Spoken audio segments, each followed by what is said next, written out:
Star Talk. I'm Ken Eccles, thinking on that for a second to make sure. Ken Eccles, happy to have you with us tonight. We have a phone line open for you. There's the number. And what do you know? There's the phone. Hello, caller. You're on the air. Go ahead, please. You're not on yet, Mr. Ken. I'm sorry. Say again? You're not on your Ken Eccles Star News Live. Eccles will begin shortly. Is on. Well, it's going to show up there any second now. I promise you it will. Just watch your screen. Bingo. I knew it. I knew it. So that's taken care of. Well, I want to say good evening to everybody. The weekend is here. I'm ready for the race weekend to start, and I'll be glad when they go back to the 2 o'clock menu and stuff. All right. Well, all that's fine. Those are excellent things to say. But there are going to be people out there scratching their heads and looking at each other and saying, "What does he mean? The weekend isn't here yet." Could you clarify that point? Well, Saturday night is a truck race. Well, that is true. So, This is Wednesday. Well, I'm ready for the weekend. All right. Well, good. Then when you say the weekend is here, what you're actually expressing is your enthusiasm for the weekend, your enthusiasm which extends even to the fact that as far as you're concerned, the weekend is already here. Yes. The truck race is at 12 o'clock on FS1. Now, the NASCAR Cup race will be on USA. USA, right. Well, just on your local USA channel, wherever you get that channel. Well, thank you. I'm glad you mentioned that because so many times people, and sometimes I'm one of them, start looking for the race and they don't have any idea where it is. But the Cup race at this week at New Hampshire is on USA. Oh, did I give my pick for the Cup race? You picked the number 12. Are you still satisfied with that? Yes, sir. I will keep the number 12. I'm not jumping ship. All right, the 12 it is. Yeah. Do they? I'm curious about something. Do they follow NASCAR pretty closely in the Philippines, as far as you know? I will have to. Well, I don't think my lady friend watches the race. Oh. And probably when I get there, I'll probably have to get a subscriber to find the race so I can keep up with the race channel. All right. Okay. I was just curious. Well, you'll be watching the races at probably, 3 o'clock in the morning? So, well, if not, I'll DVD it. Okay, My friend... Always record, of course. Yes, I mostly record. And if it's coming on while I'm trying to get some sleep time with her, and the race will come later. Okay. Well, I'm sure you'll work all that out. I mean, after all, technology allows us to do many things that would have been impossible just a few short years ago. Yeah, I found out she comes from the island of Mindanao. The island of what? One of the islands, Mindanao. Mindanao. Okay. If I said it correctly. Is that where Manila is? Is that close to Manila? I think it is, because that's where she says she was born and raised. In Manila? I mean, it's somewhere in the Philippine Islands. One of the islands she said she lived on. All right. Well, then that'll be one more thing you can discover when you get to the Philippines. Yes, I'm taking pictures and videos. Oh, I would hope so. You know, Manila is a huge, enormous city. Manila, if you go to Manila, that could be the biggest city you've ever seen. Well, the way she described it, she lives somewhere like somewhere back in the we call the booties. But Okay. She probably lives like somewhere in a village. She said she used to live in a village. Okay. All right. Well, that'd be interesting too. So. Oh, that would be very interesting and something new for me to get used to. I'll have to, because It may not be no light. I mean, electricity there. Probably light by candle, I believe. Well, if there's no electricity, you're going to have a hard time getting anything on TV. Well, I'm just gonna have to wing it, maybe. Well, now wait a minute. She has a computer. There must be electricity. Well, she lives in the city right now. She has a place in the city right now. Where we talk. She lives in the city, somewhere in one of the islands. She lives in the city part. We talk every other night. I give her a tour. I gave her the tour of my house. I gave her a tour of my front and backyard. Well, we haven't even had that.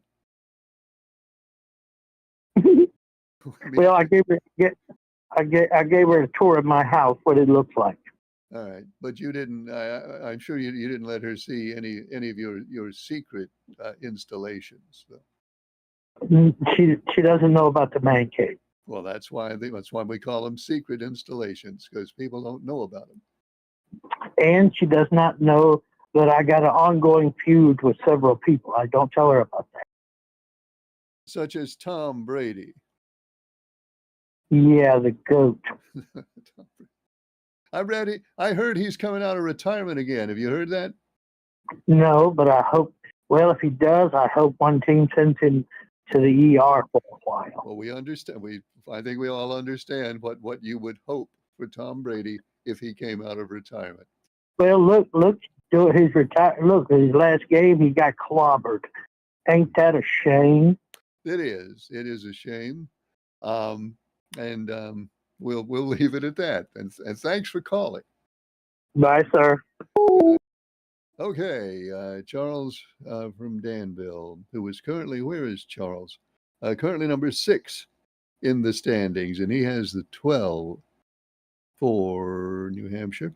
Phone line is open. There's the number up there. The email address is Ken Eccles Live. Here I go again. KenEcclesLive@gmail.com. I have an email that harks back to last night. We'll get to that in a second. Hello, caller. You're on the air. Go ahead, please. Hello, caller. One more try. Hello, caller. You're on the air. Go ahead, please. How you doing tonight, Ken? Good. How are you? Pretty good, man. Pretty good. Listened to your show last night, and it sounded like some of you callers might be having buyer's remorse on this last election. It looks like they're pretty much down with Trump and his cabinet in a lot of situations. Well, I don't know. I don't know. I'll just leave it right there. Yeah. All right, Ken, give me the number 17, and I thank you for it, and have a great weekend. Is that all? Is that all we get from you tonight? Yeah, it's been a busy week, man. I've been watching your show. Just been tied up on some stuff. Okay. Well, good luck with all that. All right. Have a good weekend. Thanks for calling. Mr. Pelham takes the number 17. Did I put that in the right place? Yeah, I did. Mr. Pelham takes the number 17 for New Hampshire. The point came up last night about the 6 states where Medicare is about to run a pilot program which would feature prior authorization for medical treatment, a prior authorization that would be judged by artificial intelligence. The 6 states are these: Arizona, New Jersey, Oklahoma, Ohio, Texas, and Washington.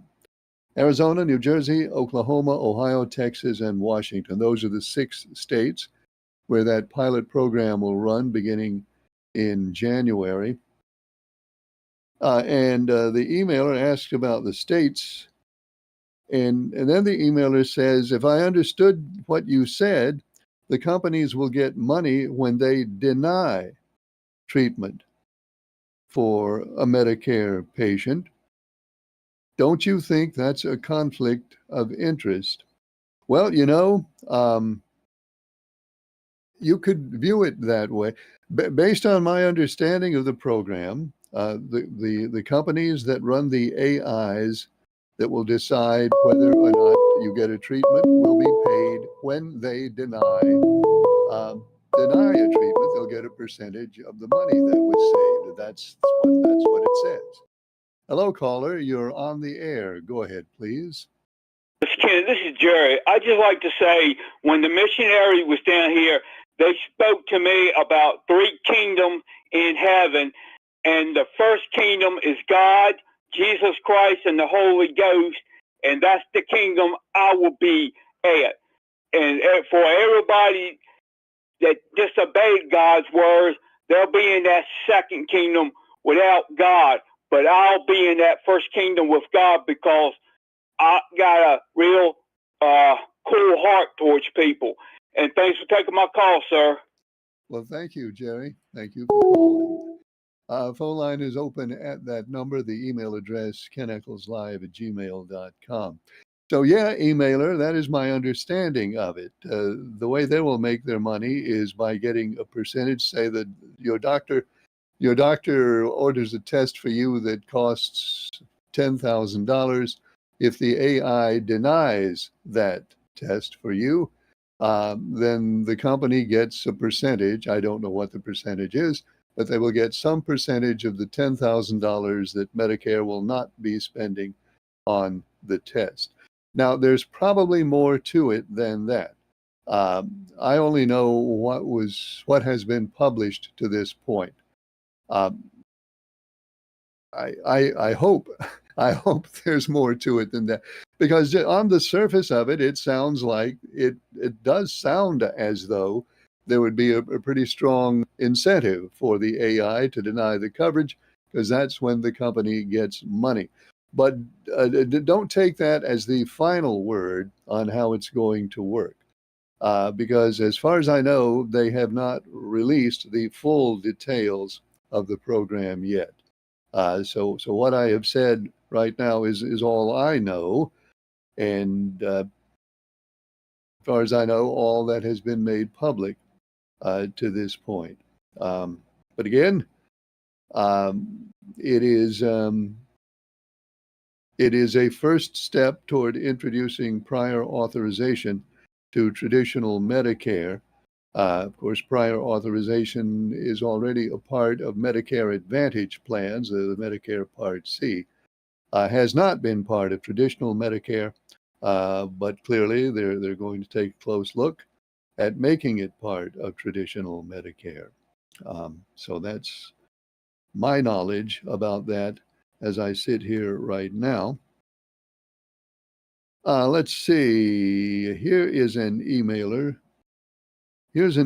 who says, Ken, I don't know why anybody would believe anything that comes out of the government in Washington now about Charlie Kirk's murder or anything else, after they have lied to us so many times about all this Epstein mess. It's clear, at least it's clear to me, that they will say whatever they want to say at any time that they think will do them the most good. The government for me has lost its complete credibility, and I don't believe one word that they say about anything. And that's too bad, because I never expected to feel like that in this country. Okay, emailer, thank you. Here's one that said, Ken, can you run down the race picks so far and tell me what everybody has picked? I can do that. Mr. NASCAR has the 22, Citizen D has the 11, Charles has the 12, Mr. Leaksville has the 1, Mr. Draper has the 5, Mr. Pelham the 17, Leon has the 6, Mark has the 20, Liberal also has the 20, the Lady in Black has the 45, Early Bird has the 11, and Jack has the 19. We are yet to hear from Pretty Man, and with luck, perhaps we won't hear from him. We have not heard from Pretty Man. We've also not heard from Captain Midnight or Chat GPT. So those are the ones that we are waiting on. Ken, I have a question about the National Guard in Washington, D.C. I hear everybody talk about the National Guard, but I never hear anybody say what has been the result of the National Guard being there. I've, of course, heard the president say there is no crime anymore in D.C. I certainly don't think that's right. But what has been the real change in crime in D.C. since the National Guard has been there? Well, there's been a change, and crime has come down. The crime is not zero in D.C., or nor I don't think it'll ever be in D.C. or anywhere else. But crime has come down. According to the last numbers I saw, and this is based on information from the Washington, D.C. police, in the first 30 days of the National Guard deployment, they compared the first 30 days of the National Guard deployment to the last 30 days before the National Guard deployment. So, according to these numbers, in the first 30 days of the National Guard deployment, violent crime, this is just violent crime, and I think that's what most people worry about. Violent crime has come down in D.C. by about 16%. These are crimes reported and arrests made and cases investigated and processed by the D.C. Metro Police. Violent crime down 16% in the first 30 days with the National Guard on the streets compared to the last 30 days without the National Guard. So those are the numbers. That certainly is a significant decrease in crime. I think everybody would acknowledge that that's a significant decrease. It's not a crime-free city, though. Hello, caller. You're on the air. Go ahead, please. Hello, Ken. How are you this evening? I'm doing okay. How are you? Well, I'm doing pretty good, I guess. My hip still giving me problems, I guess, because of the weather. Oh, I'm sorry But, about that. Yeah, well, I'm still kicking, though. That's the main thing. Yeah, well, as yeah. long as we're kicking. That's good. Hey, Ken, but look, I've been wondering, have you heard anything about whatever happened to the homeless people? You haven't heard anybody say anything about it, have you? I know that the homeless encampments that were on the National Mall, among other places, have been taken down. The homeless encampments are not there anymore. As far as where the homeless people went, I know that some of them, I'm not sure how many, I know some percentage of them were moved into shelters. But again, I don't know what percentage it was. As for the ones that were not moved into shelters, I don't know. I don't know if they went to another part of town. Don't know if they left D.C. I don't know. Yeah, that's right. I never heard anybody saying too much about it except for what you just now telling me. You know, and it's kind of bad. It's bad, you know. But like I said, I know, like I said, Walmart today, and you know, you see them sitting out there, and you're down on Riverside, out there in the rain there yesterday, holding up signs. Every chance I get, I'll stop and give them some. You know, regardless what they do with the money, it's just to give it to them hopefully they'll get them something to eat or whatever. Yeah, I do the same thing, and I hope the same thing. Yes, and you know, I know a friend of mine that got two little kids, and those two little kids right there, they would give the homeless. I've seen them do it. They give them $1 or something or whatever. The other kids, they no more than about 7 or 8 years old, but they see the homeless out there and they give them some money. You know, that's something that I hope, you know, some. You know, I hope I'm doing the right thing. I do hand them some money when I get a chance to. Obviously, I cannot know what they do with it. No one can know. All I know for sure, here's what I know for sure. I know when I give them some money, I'm giving it to them with the intent of feeding them if they're hungry, or helping them in whatever way. So that's my intention in giving it to them.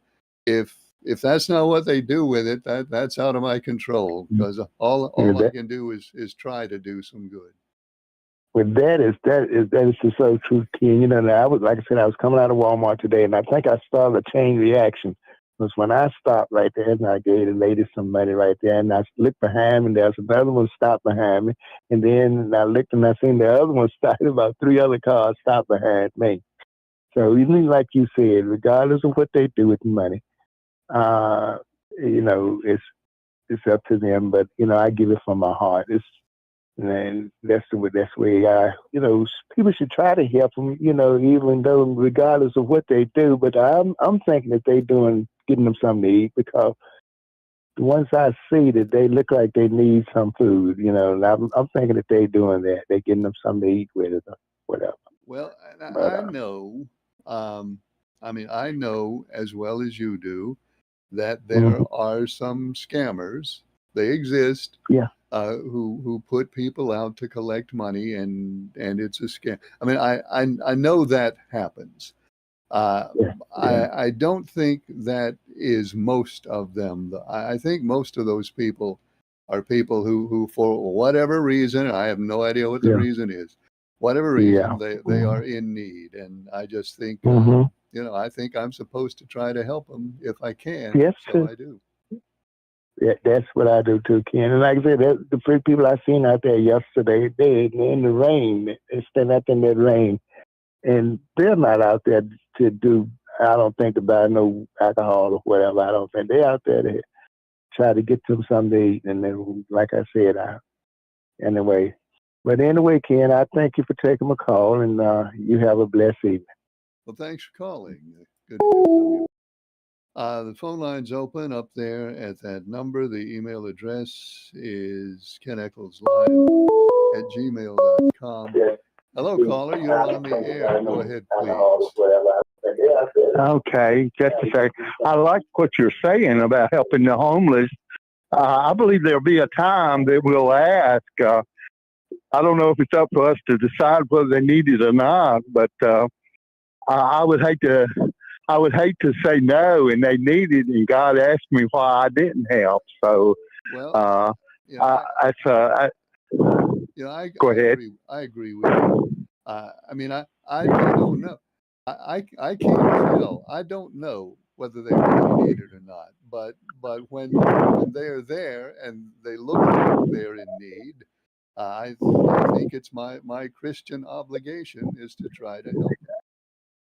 I agree with you. Yes, sir. Can I ask you one more question? Yes. Mebane Bridge. What do you know about the Mebane Bridge? I've lived in Rockingham County all my life, and just recently I found out about Mebane Bridge. Now, is this the one down on Highway 700 or 311? Yes, sir. 311. I think that Jack's Restaurant is right there. It's right there where Jack's Restaurant used to be.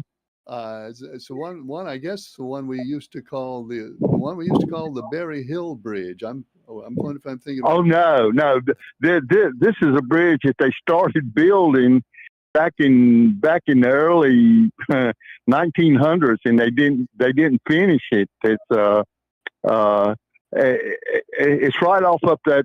Well, I think it's like in downtown Leechville. You know what I'm talking about? I'm sorry. I apologize. It just came to me where the Mebane Bridge is. It's across the Dan River down there. It's on the Mebane Bridge Road. It's close to where the Waterworks is located, and yes, sir. The Eden Recycling Center and Lynrock Golf Course. That Mebane Bridge. Yes, sir. Well, it used to be active, but they shut it down because it became structurally unsound. And this was quite a few years ago. They shut it down because it wasn't safe to use anymore. And ever since they did that, it's just been sitting there as you see it now. I don't know if there are any plans for it or not. Well, that's the thing. I know that back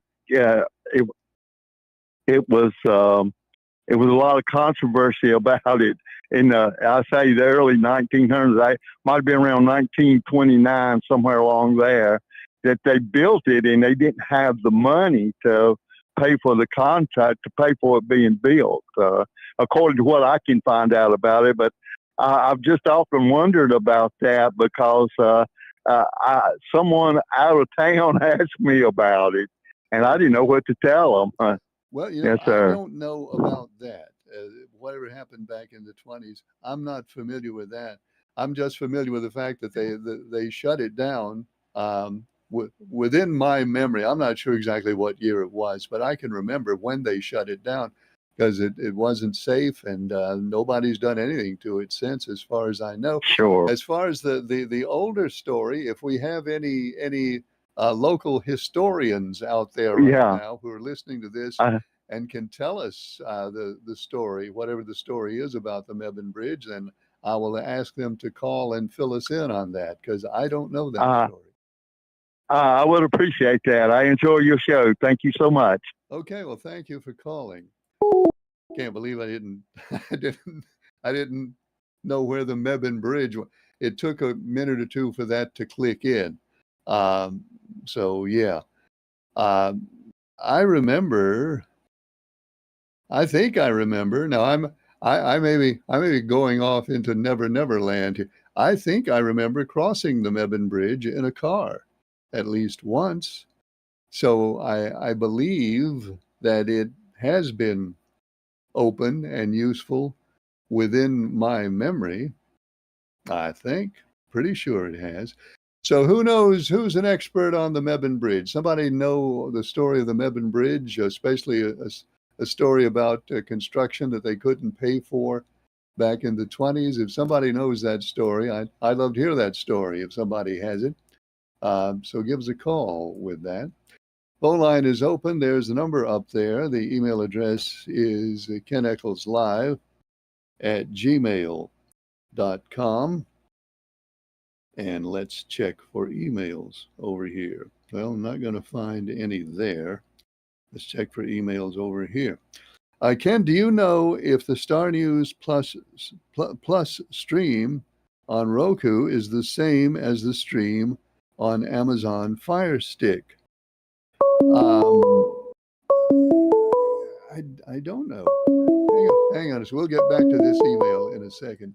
Hello, caller. You're on the air. Go ahead, please. Hey, Ken, it's Mark from Maydan. Hey, Mark. How you doing? Okay, how you doing? I'm doing well. You're going to remind me to mention the stews, aren't you? Yeah, it's good. It's good you're doing okay. I don't get you to remind you to do the stew, whatever. All right, But I'll do it right now. Hang on, Mark. I'll do it right now, so you don't have to wonder whether I did it or not. We got 2 stews in the near future.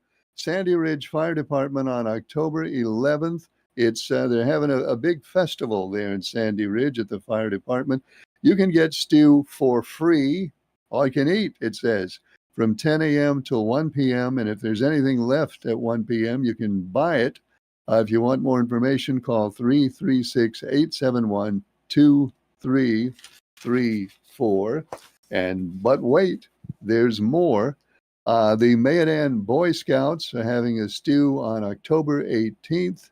It's $9 a quart, and you can order at this number, 336-949-4248. Mark, am I right on all of that? yeah, and then they pick up the stew. They're gonna do the stew at the Maydan Boy Scout hut.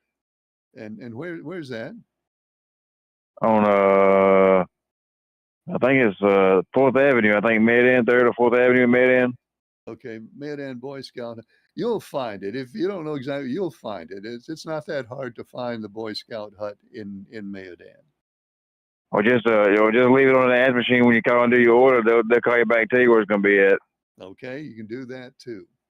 Good. Well, I was going to ask you, when is Sam Page going out as being sheriff? Because he's running for the office with Phil Berger. When's his deadline of being sheriff, or how will they do that? You know, I don't know exactly what the sheriff's plan is. As far as I know, if he loses in the primary, he'll just continue being sheriff, I guess. If he wins the primary and then becomes the candidate for the General Assembly, at that point, he would, again, presumably, they would make arrangements for him to leave the sheriff's department and for someone else to take over. But I don't know exactly what they would do. I think the first step is for him to see how he does in the primary, and then they'll worry about what comes next. Yeah. I had another question. Last month was the anniversary of the Jennifer Short case. Did you ever see any cops or anything doing an interview on the anniversary of the Jennifer Short case and say that they're still investigating or anything? Mark, I have not heard any official comment on the Jennifer Short case in I don't know how long. I don't know. I did not hear anything on the anniversary. Did you? No, I didn't either. That's what I'm saying. We shouldn't forget about that case or whatever. And if anybody knows anything, and I looked on the internet you put in Jennifer Short case. It's got people doing podcast stuff about the Jennifer Short case. Well, the people are not going to forget about that.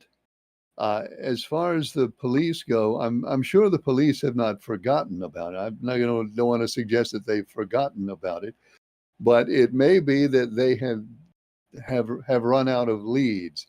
I don't know if they really have any new direction to go on in the investigation. If they do, I've not heard about it. Yeah, I was wondering why Wayne Davis hadn't did anything yet since he got in office. He got in office last year, didn't he?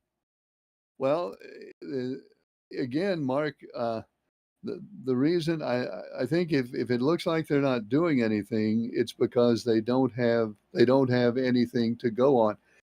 I mean, they pursued quite a few different leads, and all of them ended up not going anywhere. And okay. Yeah, my guess is they just don't have anything new to go on. I hope someday they will have something new to go on. Okay. Well, I took up too much time. I appreciate it, Ken. Well, thank you for calling, Mark. It's good to hear from you. The Jennifer Short case, probably most of you, as soon as you hear that, you remember, you know what it is, and you know what happened. But again, my guess would be that there's just no lead for the investigators to follow right now. But you never know. Sometimes new information comes along when it's totally unexpected. And I know we would all love to see some resolution of that case. There's the phone number that you can call. The email address is keneckleslive@gmail.com, and we'd love to hear from you either by phone or by email.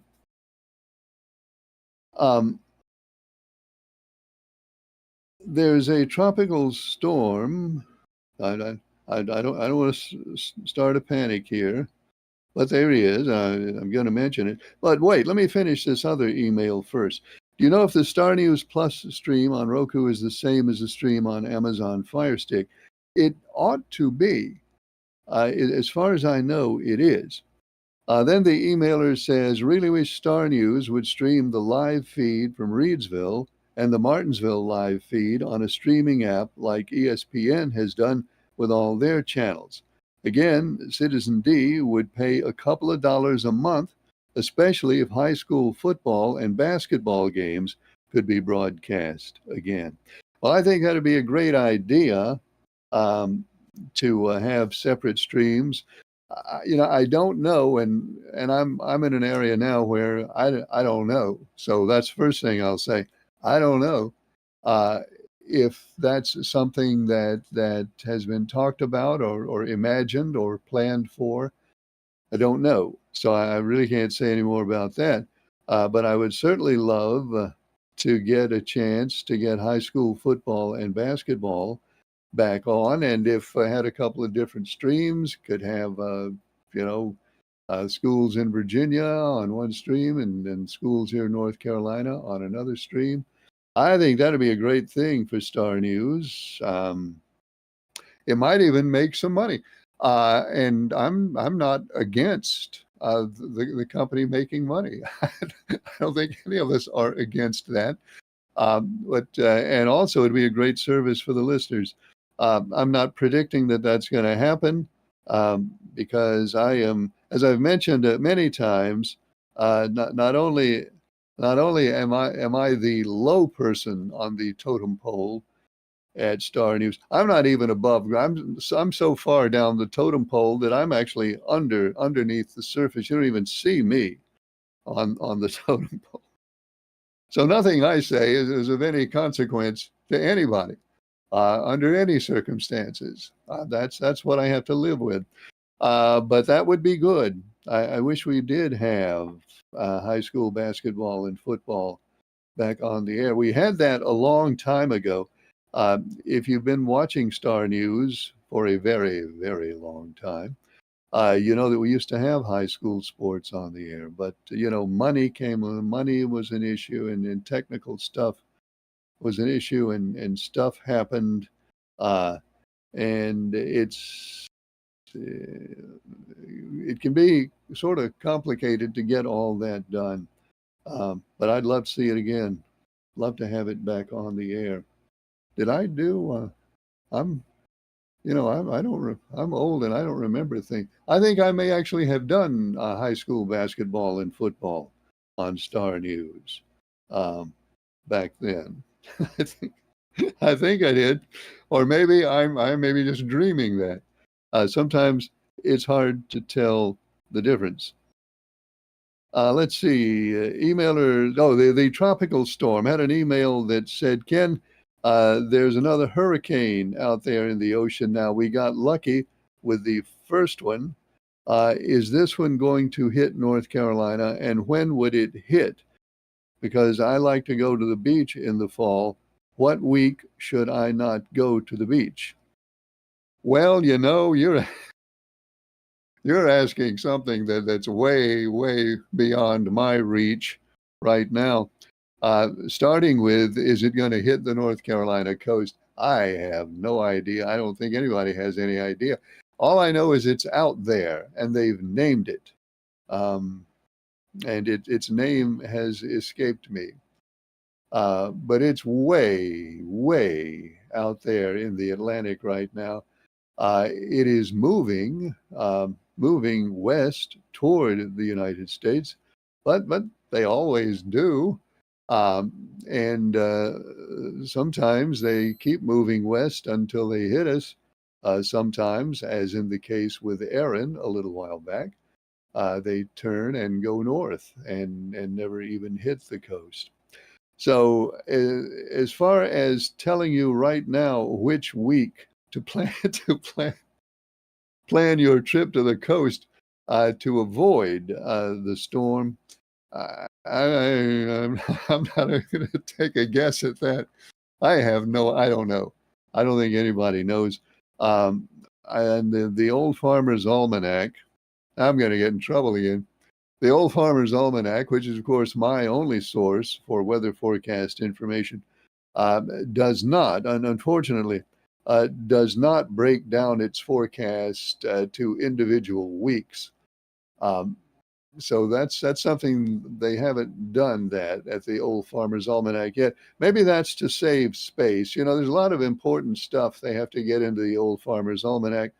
And if they're going to give us a week-by-week beach forecast, that would take up 3 or 4 pages, and then they'd have to take something else out. So I understand why they don't do that.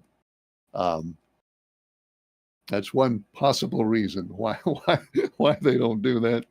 Anyhow, I don't know, emailer. I wish you good luck. Good luck. I hope you pick the right week to go to the beach. And I guess my only other advice to go along with that is make sure it's fully refundable. This time of year at the beach, always make sure it's fully refundable. Hello, caller. You're on the air. Go ahead, please. Yes, Ken, how you doing? Good. How are you? All right.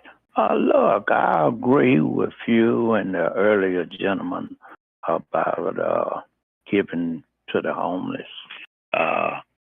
Anyway, because the scripture says, when you do this for the least of them, you've done this for me. It does indeed. So that's what it says. So you never know when you may be entertaining an angel when you do something like that. Indeed. And now, just to get down to business, I have something to say about that 8-minute assault on me last night, and I will be brief and only use TV names, not real names. Well, And let's just not use any names at all. Why don't we do that? because not only what people are called by on the station, not no not nick made up or nothing like that.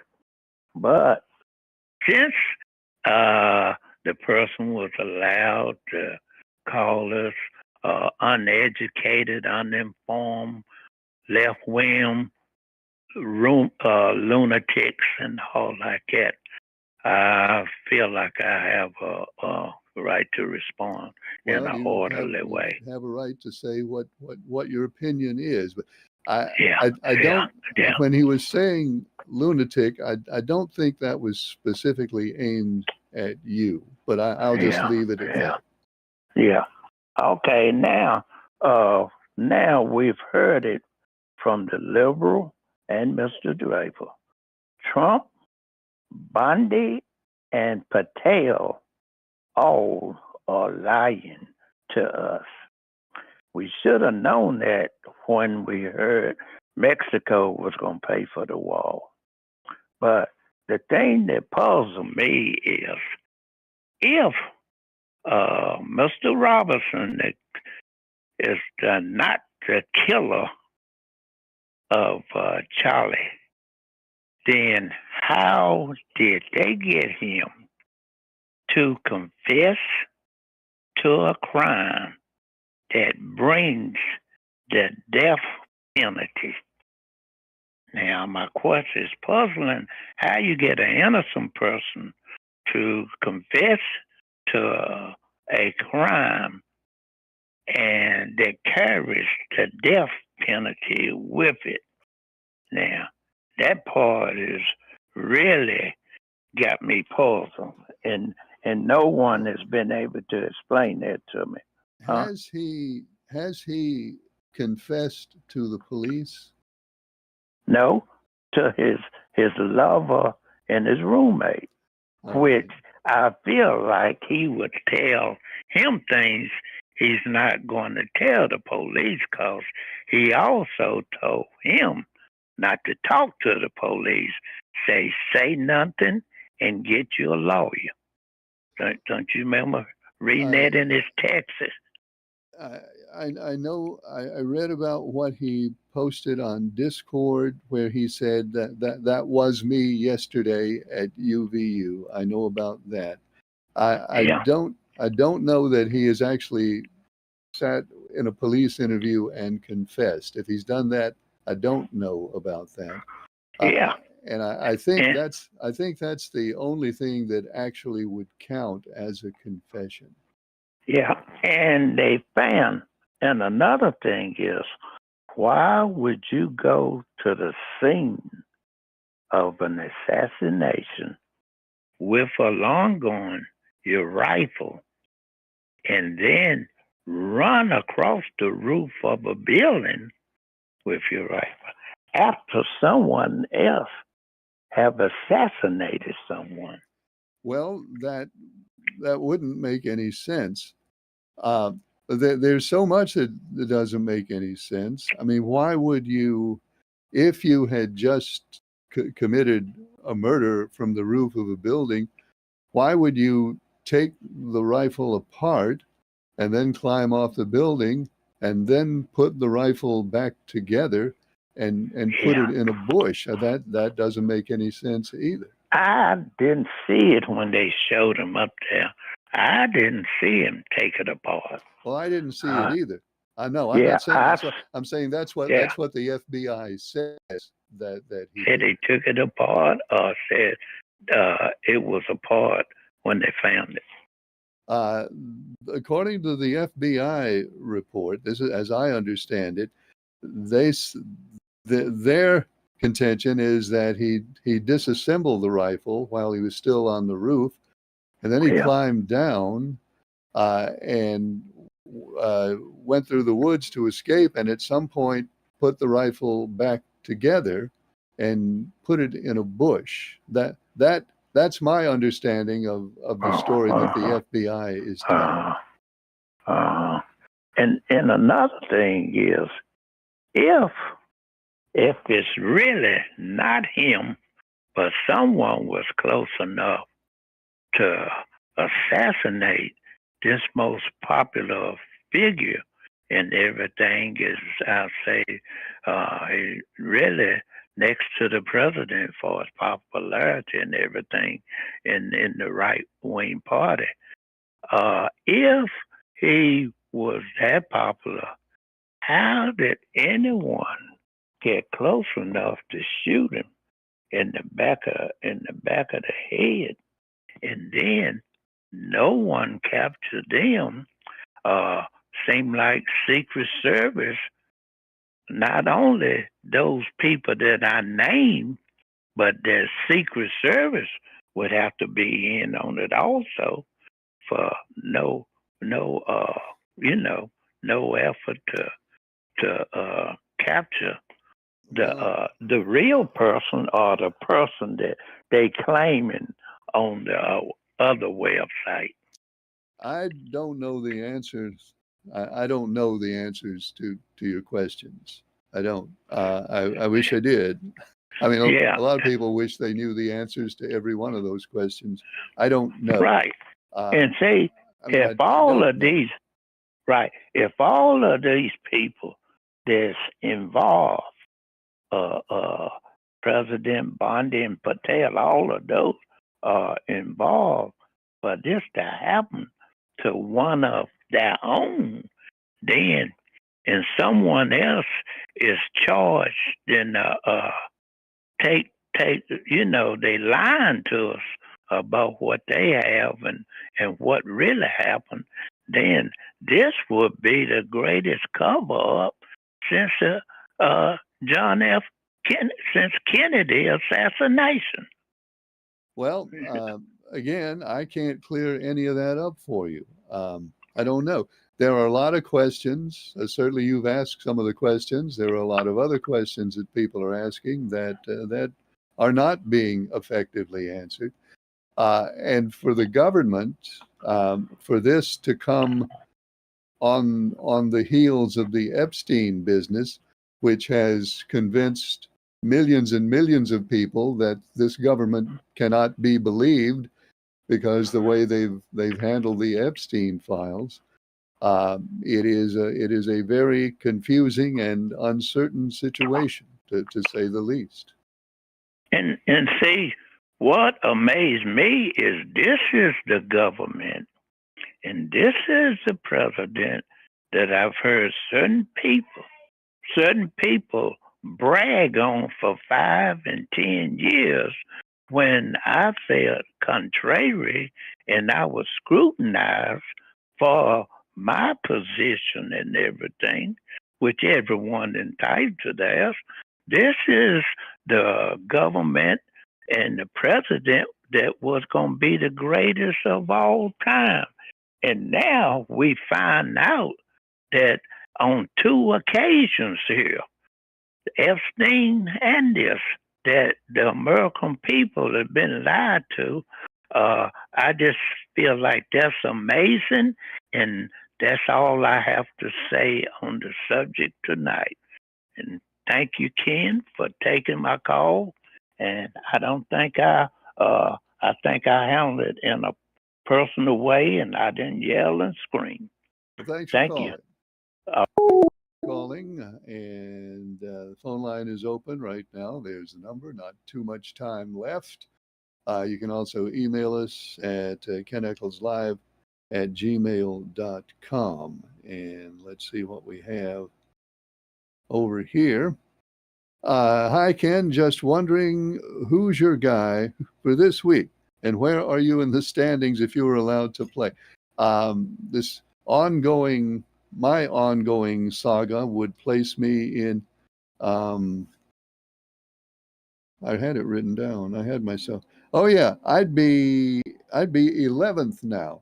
I would have moved up from 15th at one point to 11th. So if I was actually in the contest, I would be on a hot streak now at number 11. But since I'm not in the contest, I'm not on a hot streak at number 11. As far as my pick for New Hampshire, I believe that Kyle Larson will win at New Hampshire, is what I believe. Of course, I believe a lot of things that turn out not to be true, and that might be just one more. Hello, Etchols, Etchols. There's no T in my name. Hello, Etchols. This is Pretty Man. I heard last night that one of the callers had challenged me to what sounded like a combat of combat, whatever that means, a combat of combat. I am not a person of combat, says Pretty Man. I befuddle my opponents with my superior intellect, INTLECT, my superior intellect, and do not involve myself in vulgar exchanges of fisticuff. All right, good. There's a point here somewhere. Blah, blah, blah. Okay, everybody, I know everybody is unnerved to hear my pick of car for the race in New Hampshire. Let's get to the end here because we're out of time.